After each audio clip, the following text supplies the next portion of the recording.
안녕하세요. 네.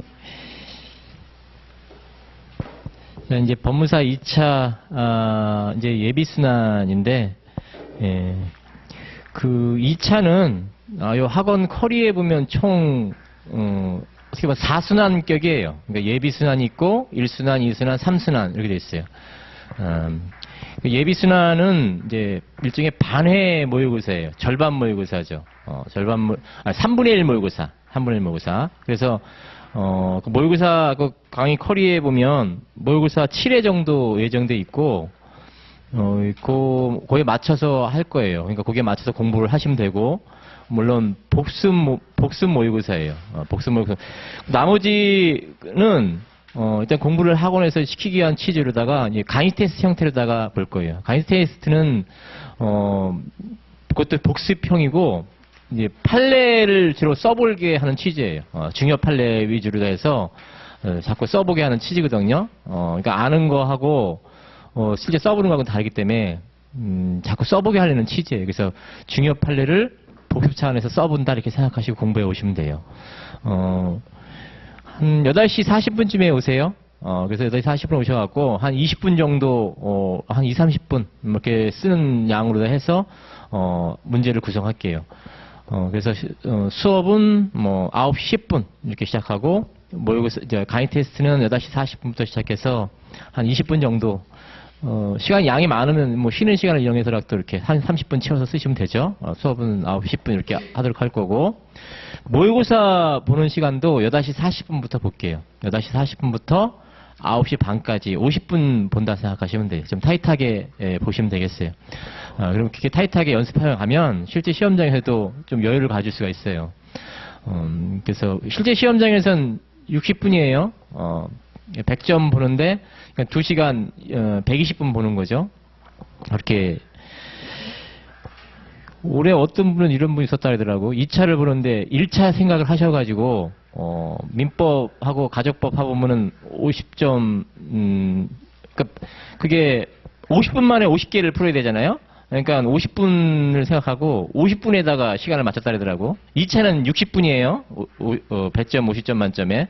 그러니까 법무사 2차 시험은 2시간을 주는 거예요. 2시간. 50분이 각 50점당 50분 이게 아니고 그렇게 착각하신 분도 있었어요. 자, 그렇게 해서 진도표는 확인해 두시고, 그 다음에 1순환은 절반 모의고사예요. 절반 모의고사. 그 다음에 2순환, 3순환은 전회 모의고사. 그리고 1순환까지는 복습 형태로다가 문제를 구성하고, 그 다음에 2순환, 3순환은 예습 형태로다가 구성해요. 그래서 2순환, 원래는 이 2순환도 복습이었는데, 예습 모의고사로다가 한 번 더 보자는 취지로다가, 그렇게 학원 커리가 이렇게 짜여져 있었어요. 짜여졌어요. 원래는 복습 모의고사였어요. 2순환도. 마지막 3순환만 예습 모의고사였고. 그러니까 그렇게 이해를 하시면 되겠고, 원래 한 번 예습 모의고사를 한 번 보고 나면 좀 아쉽잖아요. 한 달이 더 있었으면 좋겠다 이런 생각을 하잖아요. 그러니까 그런 취지에서 학원도 이렇게 아이디어를 짠 거예요. 그러니까 2순환, 3순환도 예습 모의고사다 이렇게 생각하시면 돼요. 그 다음에 자료가 몇 개 나갔죠? 자료에서 기출 분석을 꼭 확인하셔야 돼요. 기출 분석을 지금 짧게나마 그 타이틀 위주로다가 쭉 해놨어요. 그리고 시중에 모의고사 실제 그 기출 문제를 해설하는 책들이 있죠. 제 책도 있어요. 제 책은 이제 법무사를 한 짧게 한 6, 7회 정도, 그 다음에 사무관 문제하고 법원행시 문제 이렇게 해놓은 게 있어요. 꼭 풀어보셔야 돼. 법무사 시험 준비하시는 분이라면. 그 법원행시 문제라든가 기출 문제가 중요해요. 가이드라인을 정해준다고. 물론 올해 문제도 기출 어떤 중요 부분에 벗어나는 문제도 있어요. 그렇지만은 그거에 맞춰 공부하시면 안 돼. 그 법무사 2차는 양도 중요해요. 양이 어느 정도 압축돼야지만 반복을 할 수가 있어요. 근데 무한정 그 양을 벌려놓으면 반복을 못해. 마지막 순환에 추리지를 못한다고 자기 거를. 그러면 전략이 실패를 한다고요. 그러니까 될수 대로 양을 줄여야 돼요. 양을 줄여서 공부를 해가야 되고, 양을 늘려서 공부하는 게 아니에요, 2차는. 2차는 될수록 양을 줄여서 압축돼서 반복해서 봐야 돼. 그리고 나서, 필요에 따라서 자기가 선택해서, 비유형적인 문제를 접근시키려고 하는 거지. 그리고 혹시 못 봤다 하더라도 자기가 확실하게 아는 것을 잘 쓰면 비유형적인 문제는 다른 사람도 잘 못 써요. 아주 그 내공이 깊지 않는 한 그걸 다 커버해서 쓰기는 쉽지 않아요. 그러니까 중요 주제를 공부해 두시는 게 맞는 거예요. 제가 볼 때는. 그걸 확실하게 챙겨 두시려고 반복해서 보면 다른 것도 거기서 쓸 수가 있어요. 여력을 가질 수가 있기 때문에. 자, 그래서 우선 정리할 중요 부분 있죠? 요 밑줄 치고 볼드체. 이게 핵심이야. 밑줄 치고 볼드체. 그때 밑줄 안 걷은 것도 있죠? 이제 시간 나는 대로 추려가는 거죠. 수업 시간에 또 각 그 진도할 때 말씀드려요. 그래서 예비순환 때, 우선 정리할 중요할 부분이 예비순환뿐만 아니라 3순환까지도 여기 포인트를 맞추셔야 되는 거예요, 여기에. 예. 그래도 많은 거예요, 양이 많아요. 그리고 관련 파트에서 뭐가 기출됐고, 뭐가 기출 안 됐고, 중요한데, 나올 만한데 아직 안 나온 거. 여기에 초점을 맞춰야지. 나온 중요 주제에, 예를 들어 임대차, 올해는 예를 들어서 재작년에는 임대차, 그 다음에는 채권자 대위, 그 다음에 채권, 이런 형태로 주제가 나오잖아요. 또 반복돼서 그 주요 주제를 계속 갖고 반복해서 나온다고요. 근데 그 중에서도 이제 나온 게 있고 안 나온 게 있어요. 법무사 시험에서 기출된 거, 기출되지 않은 거. 이걸 가려내야지. 그 다음에 사무관에서 기출된 거, 기출되지 않은 거. 법원행위에서 기출된 거, 기출되지 않은 거. 그 출제자가 같다고 보여져요. 법원행시, 사무관, 법무사, 요 출제자가 같다고 생각하시면 돼. 다 법원행정처 시험이잖아요. 교수들이 내는 게 아니라고. 실무가들이 내는 거라고요. 실무가들이. 그 때문에 같다고 보시면 되고, 그 법원행시에서 한 6년 전에 나왔던 거. 바로 직전에 나오는 경우도 있긴 있어요. 근데 보통 주기로다가 법원행시가 제일 난이도가 높기 때문에 법원행시가 한 6년 정도 나왔던 게 법무사에 나오는 경우가 있어요. 사무관에 나오는 경우가 있어요. 사무관하고 법무사는 아주 밀접해 또. 서로 크로스돼요. 작년에 나왔던 게 올해 나오는 경우도, 그런 경우도 있었어요. 왕왕 있었어요. 그래서, 뭐가 기출됐고, 뭐가 기출 안 됐고, 어느 시험에 기출된 거, 요거를 빠삭하게 아셔야 돼. 이제 그 예비순환 거쳐서 3순환까지 가신다면은. 동차 때는 그렇게 준비를 못했죠. 아무래도 시간적 여유가 없으니까. 그래서 기출 문제를 이 교재에다 표시해 드리는 것도 중요해요. 그러니까 기출 문제를 풀어봐야지. 뭐가 출제되는지 알아야 되니까. 꼼꼼하게. 한 번 봐갖고는 안 돼요. 적어도 3번 이상은 보셔야 돼요. 기출 문제를. 적어도. 그것도 숙지해서. 자, 그렇게 하다 보면 이제 교재에 표시가 되죠. 그러면은 양이 줄어드는 거예요. 볼 양이. 예. 그렇게 연습해 두셔야 되고, 그렇게 활용하셔야 되고, 올해 법무사 2차 문제도 해설하고 총평하고 이렇게 달아놨죠? 그래서, 학원에 게시되는데 거의 그대로인데, 약간 바꾼 것도 몇 개 있어요. 어디를 약간, 학원 게시에서 좀 달라졌냐 하면,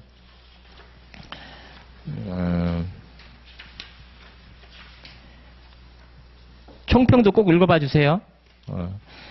8페이지 가보시면 8페이지 이제 학원 게시하는 거하고 약간 달라진 부분을 말씀드리면 거의 큰 틀은 달라지진 않았는데 8페이지 맨 위에 상단 이 사건 토지 매매 계약의 당사자가 누구냐?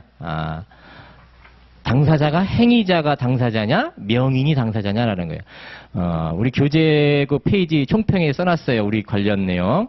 거기 교재 내용을 확인해 보면 행위자와 명의자가 다를 때는 명의자가 계약의 당사자예요. 그러니까 무고리자의 처분행위 가시는 것보다 무권대리 쪽으로 가시는 게 대리법리로 적용시키는 게 물론 무권대리고 표현대리 적용 안 된다 이런 쪽으로 이제 판례 사안이죠. 우리 시험은 판례 없으면 시험에 안 나와요. 판례가 있는 곳이 시험에 나오는 거예요. 살짝 응용할 뿐이지. 그러니까 관련 판례 있어요. 그리고 거기서도 대리법리로 갔어요. 대리법리고 그 다음에 표현들이 적용 안 된다. 결국 무권대리로서 대리권 수용 안 받았으니까 무효다. 이런 쪽으로 갔다고요. 그래서 행위자가 만약에 계약의 당사자면 무권리자의 처분행위 쪽으로다가 구성을 해야 돼요. 그러니까 그것도 이제 논리적인 측면이죠. 나는 행위자가 당사자인 것 같은데 그러면 그리 가셔야 돼. 그렇게 논리를 흘러가셔야 돼. 그렇지만 판례 사안이 있기 때문에 대리법리로 적용시키는 것보다는 점수는 덜 받을 거예요. 물론 논리만 일관하면 행위 당사자를 논리를 일관해서 구성하면 점수는 받긴 받을 거예요. 그렇지만 좋은 점수는 아니라고 보여져요. 왜 관련 판례가 있기 때문에. 관련 판례가 없다면 사법시험이 보통 그런 경우가 많죠. 답안이 뭐 9구 각각으로 나오는 거예요. 9구 각각으로. 그렇지만 논리에 잘 맞췄으면 점수는 제대로 받아가는 거죠. 그래서 고기 매매 계약의 당사자 부분은 약간 뭐 조금 보강했고, 뭐 큰 틀은 바뀌지 않았고, 12페이지를 가보시면, 12페이지 채권자 대의성에서 채무자가 제3채무를 상대로다가 확정 판결을 받았다는 얘기를. 자, 만약에 확정 판결을 안 받고 소송 계속 확정 판결을 안 받은 상태라면 그 다음 후소로서 채권의 대의성은 중복소송으로도 연결시킬 수가 있어요. 근데 요게 약간 해설이 제가 잘 달라진 부분인데, 이게 게시판에는 중복소송으로다가 언급해놨는데, 요 기판료 문제를 언급하는 게 좋겠어요. 즉, 채권자 대의성에서 채무자가 제3채무를 상대로 전소 계속 중 후소 전소가 판결이 안 났다는 것을 일단 전제로 얘기 드리는 거예요. 그러면 후소로서 채권자 대의성은 중복소송 문제도 생길 수도 있어요. 물론 요건 흠결로 각하될 수도 있고 중복소송 흠결로 각하될 수도 있고. 근데 이 판례사 여기 사안을 자세하게 보면 제가 그게 좀 놓친 부분인데 판결이 채무자가 제3채를 상대로 하는 소송이 판결이 확정됐어요. 이미. 확정된 상태에서 대의성을 제기했어요. 그러니까 중복성을 언급하시면 안 될 것 같아. 그래서 기판력 문제를 언급하시는데 단 기판력을 적용시킬 거냐라는 거예요. 자, 여기 우리 모의고사 그러니까 사례 2번 문제죠. 모의고사 우리 올해 삼순환 모의고사 때 요 채권의 대의성 문제를 냈어요. 삼순환 모의고사 때 연선 사례 문제죠. 비슷해요. 비슷하게 냈어요. 몇몇 좀 틀린 부분이 있는데 대의성의 요건 쓰고 그 다음에 채무자가 제3채무자 소송 제기에서 판결 확정되면 대의성의 그 결과는 어떻게 나타나는가? 똑같다고요. 거기에 각주에 보면 그 삼순환 문제 제1의 모의고사에 각주에 보면 채무자가 제3채무 이렇게 채권자 대의성에서 의리병을 상대로 소송을 제기해서 판결이 확정되고 그 다음에 두 번째로 대의소송 이렇게 들어갔다는 거죠. 대의소송 여기 두 번째로 그럴 때 요 문제에서 여기 판결이 확정되는 상황에서 대의소송을 제기했으니까 물론 요건 흠결로 각하예요. 당사자 적격 대의소송 당사자 적격 요건 흠결로 채무자의 권리 불행사 요건인데 행사를 했잖아요. 근데 판결이 확정됐잖아. 확정된 다음에 대의소송 기판력 문제를 접근시킬 수 없는 거냐 이런 논의를 하는 거예요. 근데 기판력 을 접근시킬 때 전수에서 패소 판결 확정됐잖아요. 그 다음에 후소로다가 소송을 제기했잖아. 그러면 승각 폐기죠. 패소받은 자가 또 소송을 제기했으니 어때? 기각이죠. 근데 그거보다 소송에서의 그 선순위성을 따져야지. 요건 사실론을 따지면은 요건에서 이미 각하란 말이에요. 그러니까 기판력까지 갈 필요 없다 이런 논의를 한다고요. 물론 이렇게 얘기하는 견해도 있어요. 기판력도 따져줘야 되지 않냐라는 논의예요. 하지만 대의성에서 이미 각하가 되기 때문에 기판력까지 갈 필요 없다라는 거예요. 그래서 기판력이란 관계를 써주되, 그럼 고득점인가요? 써주면은, 그런 논의도 하기 때문에, 물론 다 정답은 대의성은 각한데, 기판력과의 관계를 언급해 준다면, 기판력으로서 대의성은 기각이냐라는 거예요. 그게 아니고, 요건에 먼저 선순위성을 둬야 되기 때문에, 대의성은 각하다. 그래서 결국, 요건 사실 흠결로 각하다. 근데 만일 1번 소가 판결이 확정된 것이 아니고, 소송 계속 중에 대의성을 제기했다면 중복성으로 각하될 수 있다는 거예요. 대의성의 요건 흠결로 각하될 수 있고 중복성으로 각하될 수 있다. 근데 이 판례 사안은 판결이 확정됐다고 날짜상으로 나온 게 있기 때문에 이미 대의성 제기하기 전에 이미 판결이 확정됐기 때문에 기판력과의 관계도 문제되지만 기판력으로 접근시키는 것이 아니고 대의성 각하다. 이렇게 답안지 쓰시면은 뭐 거의 만점 가까이 받는 거죠.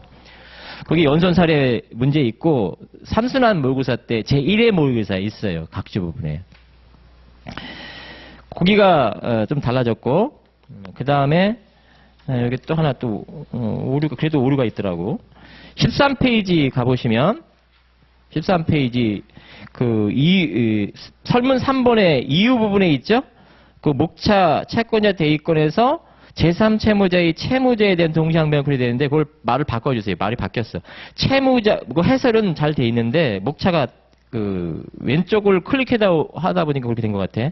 채무자의 제3채무자의 동시항변권 이렇게 바꿔주세요. 그 12페이지는 제3채무자의 채무자에 대한 동시항변권이 문제된 사안이고 13페이지는 채권자 대위성에서 채무자의 제3채무자의 동시항변권이 문제된 사안이에요. 그 이유 부분에 1번 있잖아요. 목차. 채권자 대위권에서 제3채무자의 채무자에 대해 이렇게 언급되어 있잖아. 그걸 말을 바꿔달라고. 채무자의 제3채무자의 동시항변권. 자세한 내용은 문제를 한번 꼼꼼하게 한번 풀어볼 필요가 있어요. 올해 시험에 어떻게 나왔는지. 그래서 한번 수업을 시작하기 전, 그러니까 자기가 이 예비 순환을 보기 전에 오늘 집에 가셔서 이 문제를 한번 꼼꼼하게 읽어서 한번 자기가 정답을 맞추려고 노력을 해보고, 왜 정답만 맞춰도 어느 정도 이게 반은 넘어가는 거라고요. 반. 그 다음에 그 논거는 3순환 가면 다 쓰게 돼 있어요. 정답만 맞추면은. 자, 그래서 한번 연습해보고 예비순환 수업을 다 진행하고 난 다음에 그 다음에 다시 한번 확인해 보시라고요. 그러면 내가 공부가 어떻게 달라졌는지, 내 위치가 어떻게 달라졌는지 그걸 확인할 수 있으니까 그런 차원에서 이걸 제시해 드리는 거니까 한번 오늘 집에 가서 한번 연습해 보시라고요. 답 보지 마시고 문제 한번 쭉 풀어보고 그 다음에 해설 한번 확인해 보고 꼼꼼하게 챙겨보고 그 다음에 이 수업을 다 나가고 이제 예비순환 다 진도가 다 22회 정도 있죠. 진도가 다 나간 다음에 다시 한번 올해 문제를 다시 한번 들여다보시라고요. 자, 그리고 추가 판례는 우리 판례집이 보조 교재로 되어 있죠. 요 판례집 이후에 나온 판례들이에요. 그래서 중요도 표시를 해놨고 별 2개짜리는 2차 시험으로 꼭 가져가셔야 되는 거예요. 시험장에. 그리고 나머지 여기 1차와 관련 2차와 관련 없는 것들도 있어요. 그런 것은 이제 별 1개짜리인데 그런 것은 이제 그 수업 진도 나가면서 그 필요한 부분에 대해서 간단하게 설명을 드릴 거예요. 그 별 2개짜리는 2차 시험하고 직결된다고 생각하시면 돼요.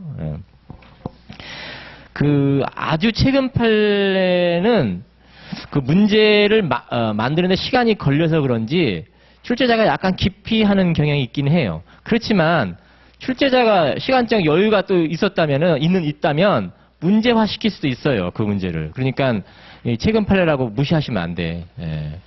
최근 판례도 또 이런 경우 있어요. 과거의 판례가 있었는데 그게 최근에 와서 다시 문제화되는 경우가 있어요. 문제시되는 경우, 쟁점화되는 경우죠. 그러면 그 문제를 내요. 그런 경우도 왕왕 있기 때문에 최근 판례라고 해서 무시하시면 안 돼요. 2차는. 1차는 최근 판례가 아주 중요해요. 1차는. 근데 2차는 그것만큼은 떨어지지만 그래도 중요하다라는 거예요. 2차도. 왜 쟁점이 같을 수가 있고 시험 기존에 있던 판례와 그래서 다시 한번 반복되는 내용도 있고 그것을 다시 전환체 판결을 내는 경우도 있기 때문에 최근 판례도 물론 이제 출제자가 이럴 수 있죠. 최근 판례가 문제 만드는 시간이 걸린단 말이에요. 그리고 또 문제가 또 검증이 돼야 돼. 그래야지 오류가 없고, 자기 그 출제자의 위상이 흔들리지 않는다고. 출제 오류가 있으면 출제자의 위상이 흔들려요. 그러면은 좌천된단 말이야. 그러니까, 그걸 흔들리지 않으려고 웬만하면 검증된 문제를 내려고 노력할 거예요. 그렇지만 최근 문제를 확실하면 문제를 만들 수도 있다고. 왜? 판례 사안을 그대로 문제를 만들면 되기 때문에. 최근 판례도 중요하다는 걸 말씀드리는 거고. 자, 이제 진도를 나가도록 할게요. 진도는 채권 총론부터 나가요. 그러니까 채권 총론이 2차와 관련해서 이제 중요도부터 한다는 취지인 거죠. 뭐 1차는 민법 총칙에서도 40문제 중에 한 10문제 가까이 나와요. 1차도. 중요성이 1차는 민법 총칙도 있다는 얘기인 거죠. 근데 법무사 2차 시험에서는 중요도가 채권 총론이에요. 일단 제일 중요한 부분이. 그 다음에 채권 강론, 물권법, 채권 총론이 제일 중요하고 그 다음에 강론하고 물권법은 비등비등하죠. 거기에서 90% 나오는 거예요. 90%. 어떻게 보면 95% 가까이 나와. 나머지 5%, 10%가 민총에서 나오는 거예요. 민총.